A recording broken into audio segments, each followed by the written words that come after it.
Keberadaan stok darah di wilayah Kabupaten Musirawas dan Kota Lubuk Linggau, Musirawas saat ini cukup mengkhawatirkan karena masih terbilang kekurangan, lantaran masih minimnya para pendonor darah yang aktif. Menurut Sekretaris PMI Musirawas, Si Hotang saat ditemui di sela-sela kegiatan donor darah di Kecamatan Lubuk Linggau Timur 2, mengakui PMI saat ini masih kekurangan stok darah.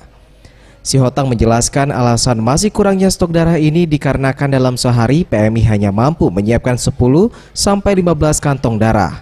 Padahal stok darah yang harus dipersiapkan sebanyak 30 kantong darah.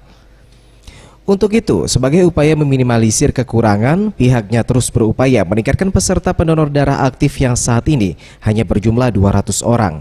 Peningkatan pendonor ini dengan cara bekerja sama melalui instansi pemerintahan, perusahaan swasta hingga organisasi kemasyarakatan.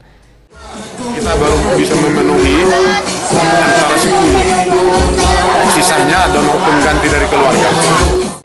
Sekitar 200 orang. Aktif Pak ya? Aktif. Menjalin kerjasama sama perusahaan, baik swasta maupun pemerintah. Ferry Setiawan, Sriwijaya TV.